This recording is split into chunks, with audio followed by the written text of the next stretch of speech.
I truly believe that my life changed more in those 2 weeks than in the last 2 years. From all the people that I met who were share their stories with me, to working with my team whose support got me through the whole experience, and to witnessing the devastation and what Mother Nature is capable of. I learned that none of us are exempt, and disasters don't play favorites. And what amazed me the most was these people were so open to talking about their experiences, and I realized that I don't think it was as much of because it was me, the person I am, but because of the patch on my vest. People trust the Red Cross. And so this mom was now left with caring for a severely disabled son with cerebral palsy. And we wanted to make sure she was doing okay and coping with all that was involved with trying to recover from Sandy. We found the house, and the house wasn't really severely affected because it was up a little bit higher ground.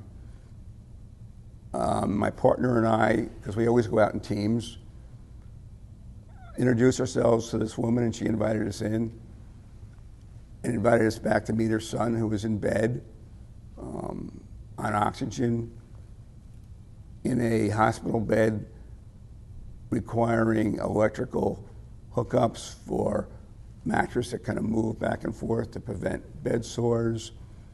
She had a device that helped her suction her son because he had a lot of phlegm, because the illness he has is accompanied with that. And she shared with us that the night that Sandy had hit, she was kind of over the top, because she knew that if the electricity went out, the electricity that kept all these life-saving devices would go out as well. Fortunately, she was in touch with the local police and fire, and they very quickly arranged for a generator. So there were times when the power would go out and the generator had to kick in. And she was concerned continually until the power came back on that the power would be knocked out, or the generator would lose gasoline or something would happen. But she was doing well with this. I think the silver lining to all this, I shared with her that I had grown up in North Jersey. I'd gone to a cerebral palsy center nearby, and we chatted a little more, and we discovered that the executive director and some of the staff who had helped me as a young man or a young child also were people that she and her son knew as well. And I really think that just sharing a little part of my experience that was similar to she and her son's really gave her some solace or some sense of connection.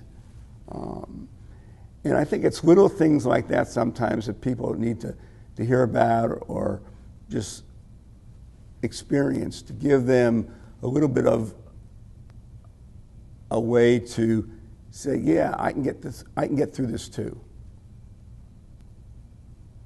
In the end of it, she was very excited. She gave me a big hug, and we wished each other the best.